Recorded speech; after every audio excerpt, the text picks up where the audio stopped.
Hi everyone, it's Raina. So this video is about the full flower, total lunar eclipse, blood moon, supermoon of May 2022. And this is going to be at 11:11 p.m. my time, which is Central Standard Time. So I am like totally stoked because that means that I'm going to have that very auspicious time to have this lunar eclipse.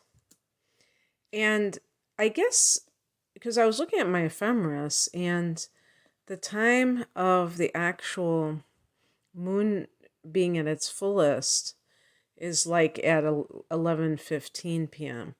So I'm assuming that the eclipse and the fullest part of the moon are not always just exactly the same. And if you live on the East Coast of the United States, as well as Europe and down under, this was going to be on the 16th for you guys. And for the rest of us, it's on the 15th, late in the evening.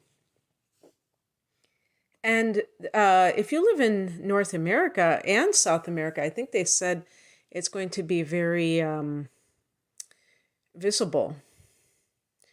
So that'll be really cool because then we can actually go outside and watch it happen. So try to remember when that's happening for you. And so if you are Pacific time, for instance, and this is actually at 9 o'clock. Oh yeah, 9 o'clock is going to be it'll be dark then. So everything should be very visible. So the flower moon, this is kind of a North American tradition from Farmer's Almanac. It's the whole idea of the height of spring. So when the flowers are supposed to be really out there. But where I live in the Midwest, we had a very cold spring and the flowers are just starting to come up. So things are a little out of whack. Anyway, I wanted to just touch upon some of the things that might be going on at this time. This is in Scorpio, and Scorpio certainly is a very intense sign. And Scorpio is a big dealer in secrets. So the purging effect can certainly be front and center here and be a theme. Looking at aspects to Pluto, they're all good from the planets. So trine from the sun, sextile from the moon, trine from Mercury, sextile from Mars and Jupiter, and sextile from Neptune. So what that says to me is that the healing vibe that comes from this doesn't have a jagged edge. It's pretty much something that we can take advantage of. And there were other reasons why, because I was just looking at something that was talking about the healing from that purging effect. But, we already know this. I think they were talking about Uranus and how that is affecting things. Because actually, there's a conjunction between the sun and Uranus at this time. Now, that can't be right. It has to be in opposition. If Uranus is in Taurus, how can it be a conjunction? Oh, because the sun is in. I was thinking of the moon, but the sun is in Taurus. So yeah, it's a wide orb. It's 10 degrees, but what this can mean is a sense of freedom, and so whatever is going on, even though it is very emotional, it's very freeing, and it's freeing us to make our dreams come true. Because when the sun is in conjunction with Uranus, it's holding this ideal for our sovereignty, and also to me, the creative potential that comes from being authentically ourselves, from being original, not from, copying other people's lives. And this has been a big theme that people are trying to get away from with social media. And it's funny, too, because Uranus is associated with technology, where it's causing people to compare themselves to other people and things like that. And how that is part of the hijacking, how that hacks into our sense of self when we're in that comparison with other people, and which is absurd because we're on a totally different path than anybody else. So it's apples and oranges all the way around. And so anyway, I think that is very positive that is happening at that particular time, because we need this. We need that sense of freedom so much.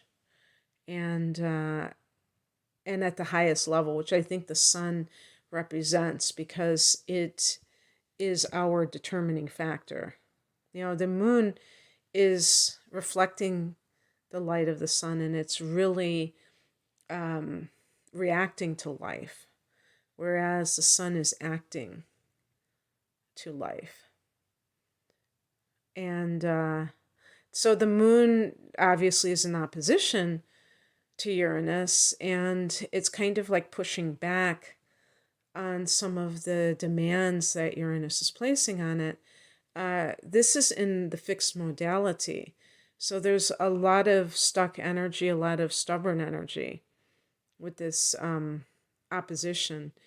And so those outworn patterns that have created habitual reactions have to be pushed against. So the person, and that's all of us, want to be free of those reactive tendencies, because this is how we are kept small, because there are people who are trying to push our buttons every which way, in so many different ways to try to suck us in to the lower vibration.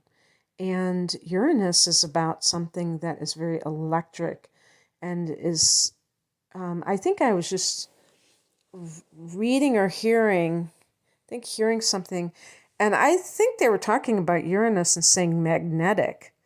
So that would be very cool if I heard it correctly, because I think that when you're talking about magnetism in the highest potential, what you're talking about is manifestation, because you're drawing to you the things you want. Well, guess what? It works both ways. If you're not vibing high, then you're going to be a magnet for low vibe experiences, and that's not what we're looking for. So it's like choosing that timeline that we want to be on. And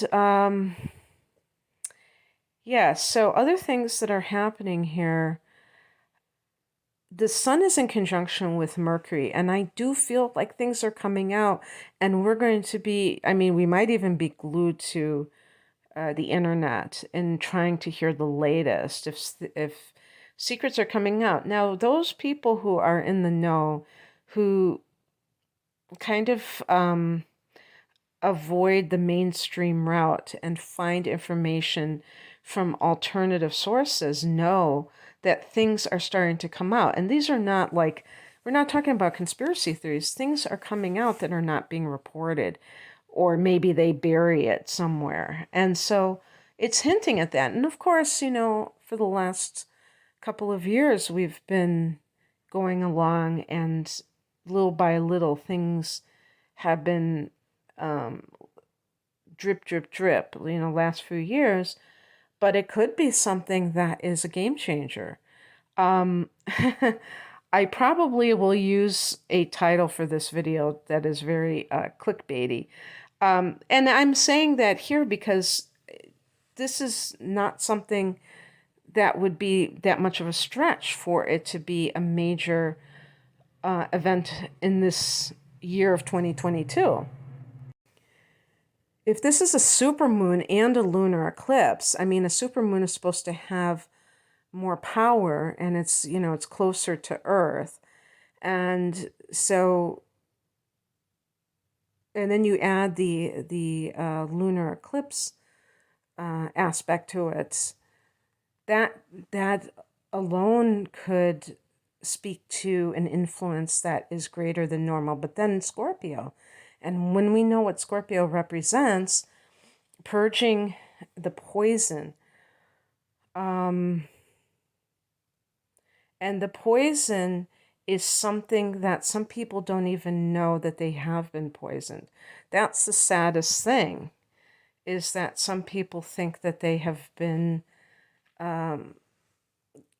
given something good. The more that we absorb these negative energies, the more that for some people, they get led astray further and further. So this is something that brings something to light. That's why we say dark to light, because there is a lot that is hidden.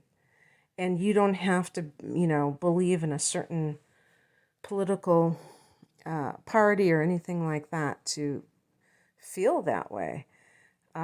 This is not about politics at all. Politics is another distraction as far as I'm concerned. This is about this pivotal moment in humanity and how is this going to play out. Other things that are happening here, we're going to have, with Neptune especially, which is really great, very positive aspects. Conjunctions can be they can go either way, because Neptune can seduce us into doing things that, because there's going to be a Mars-Neptune conjunction. So having that starry-eyed vibe going on and doing things, thinking that you're saving humanity and getting caught up in something that you don't want to be caught up in, that's something to definitely take note of, because one of the traps is to prey upon a person's goodness. And that's the one that is the hardest to accept, how this has happened in multiple ways, not just in the last few years. I've seen this happening for the last 20 years. And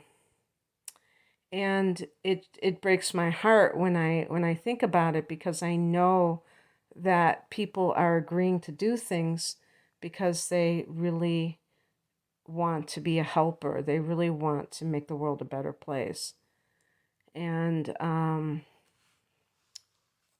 yeah, so even on a smaller scale, people being enlisted to do certain things for the good of humanity, or even on the spiritual level. Watch out for, people, what are they saying in the spiritual community? And the other, but the nice angles that I see here are the sextile from the sun to Neptune and the trine from the moon to Neptune. We really need that trine from the moon to Neptune, because we need the emotions that are generated at this time to be as harmonious as possible, as loving as possible, and compassionate. And that's what Neptune is all about. What I see in particular about challenging energy here, besides the moon opposing Uranus, which can create a lot of emotional, erratic responses. And of course, that can be very volatile, because we're dealing with Scorpio after all. And Scorpio isn't a sign, like if you have your moon in Scorpio in your natal chart, you're not necessarily going to be a volatile type of person where you just like kind of flip out. You could have like a roiling, murky sea of an emotional self that only gets triggered maybe in a very cold and calculated way by you, where you decide when you're going to let it all out. Um, but it's still there, and because we're dealing with Aries energy, Jupiter has just gone into Aries at that point, and of course Jupiter blows everything up out of proportion. But I would say, in particular, the erratic responses can mean that people are acting irrationally, and that's why the conjunction between Mars and Neptune is that can be where it gets a little bit hairy, because whether people are under the influence of something or what. Luckily, this is going to be on a Sunday evening, late at night, or Monday, so that's not party time usually. But anyway, yeah, the most challenging things I see are to Saturn. Saturn represents authority, so this is the squares from the Sun, Moon, and Mercury to Saturn. And with Mercury to Saturn, people can be feeling very pessimistic. There can be negative information that is being generated. And of course, like usual, this can be something that is being done to kind of demoralize people. Or it just is something that is coming out. If it is, something that had been repressed or suppressed, I should say, it could be of a darker variety, and that can just put a damper on some people's their belief system, because they might have thought that they might have put faith in something like an authority figure that did not warrant that did not do what they were supposed to do. With the Moon to Saturn, that's on the emotional level, that people can feel that sense of oppressive energy. And this can come from authorities too. So, and the Sun is also squaring Saturn. So I don't know if they're going to put more restrictions. They're always hinting after they give people their freedom, then they, start to say, oh, and then that they're going to do it again. I'm not quite sure how that's going to play out, because I don't think it's going to really work. You can't put the genie back in the bottle. Yeah, one time, but it's not. That's a one-trick pony. You can't keep doing that.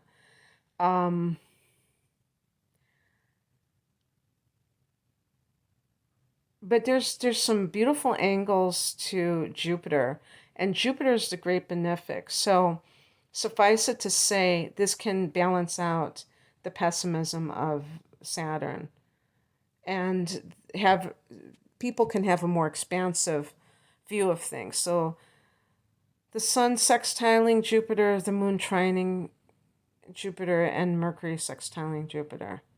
Also a conjunction between Mars and Jupiter, which can be over-the-top behavior, though, especially since Neptune and Mars are also in conjunction at this time. So outrageous things.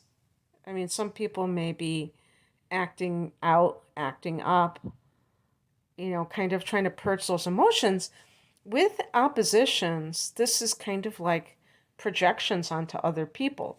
There's also, the Sun and Moon, obviously, because this is a full moon situation, so they're in opposition, but the Moon and Mercury are in opposition. So people, trying to blame others for their feelings. And the other one that I saw, what was the other one I saw? The Moon, the Moon in opposition with Uranus can be I think sometimes people use other people as an excuse to flip out. And this is especially true for people who don't know how to really manage their anger, but they still feel this sense of maybe shame or whatever. And so they have to have an excuse. They have to have somebody that they can, the bogeyman, as they call it. And that's the reason that they're doing that. But it's a form of purging. And as I said, this is like a scorpionic thing to want to, it's like an exorcism, really. But obviously, if something's an exorcism, it means that there's demonic possession. So hopefully, we're not talking about literally at that point. But anyway, I just wanted to kind of put it out there. And I hope that this resonated. I mean, we shall see. And like I said, forgive me if I have some kind of screaming title, but that's just kind of marketing purposes, keeping it real. Okay, thanks for listening. Take care. Bye.